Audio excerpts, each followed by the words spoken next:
Hey everyone, good to see you again. Welcome back to the channel. Today we're going to be having a look at horns on the Cruiser.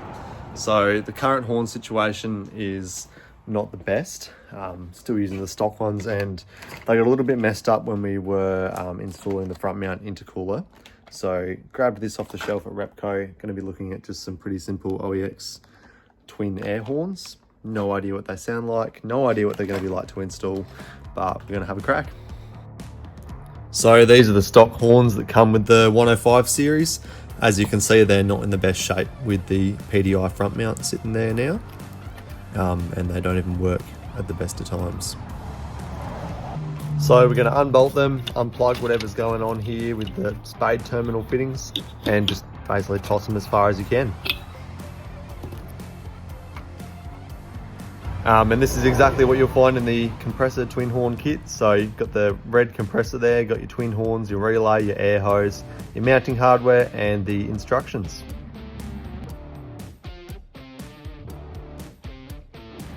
So first thing I did was worked out where I was going to mount the air horns. I wanted these to be somewhere that was, up high, so they're not going to drown in a river crossing, not going to get too weathered or anything like that. So found this bit of scrap metal, made up a little mounting bracket, bolted it near the firewall here, pretty straightforward. All right, I'm actually pretty impressed with how that's kind of sat and how solid it is. So hopefully we can just get the compressor in now and have a go. They don't give you a lot of air hose to work with, so you do need your compressor in pretty close proximity to the horns. I found this good spot on top of the wheel arch here. Everything was mounted super solid, which I was real happy about. The airline setup is really easy. It's just a Y junction that basically goes from the compressor to the two horns. So just cut a bit of hose and it all pushes on real tight. I haven't even got hose clamps sitting on it at this stage. But obviously if something blows off down the track, I'll have to find some.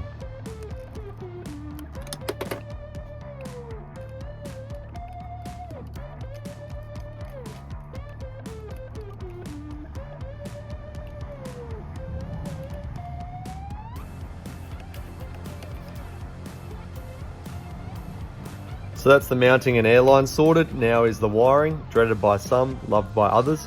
I don't mind it too much, it's just time consuming. So just make sure that you're following that wiring diagram. Find somewhere nice and neat for the relay to mount. I mounted it where the horns used to sit up the front, because that's where the activation wires come through from the horn.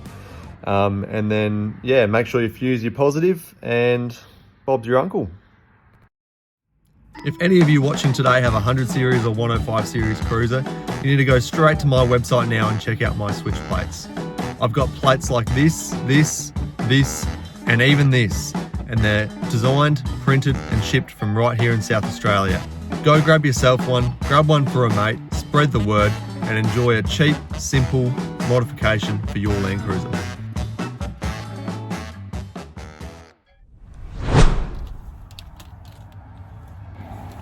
I like to always use conduit when running wires through the engine bay. You just don't know what's going to rub and short out. It'll just protect them for the long term and make them last longer and keep your engine bay safer and free from fires.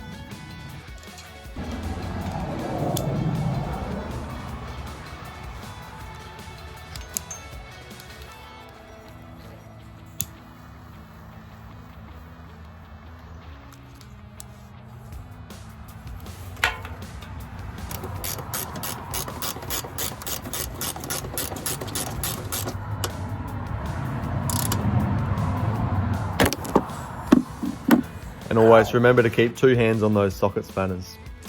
All right, we're getting very close to test time. Just wanted to make sure that the air compressor is solid as a rock. The horns also solid as our little makeshift bracket here. We've got wiring, we've got positive run back to the relay from the air compressor, negative just run to the body earth, which is very close to where it jumps onto the battery there. We've got air plumbed up to the horns, which is cool. And then over here is our relay, which we're about to tighten up. Just making sure everything is plugged in, neatly covered and protected. We might do that horn wire too with some conduit. And then it's just a matter of fusing the positive before it gets to the battery, hooking those two up, and then it's test time. All right, everyone, the moment of truth has come. We get to finally test this horn. Everything is hooked up, tight. Still to do some zip tying, but I'm just too eager to give it a go, so let's hear it. Holy moly. That is very loud. And a bit higher than what I expected, but there you go.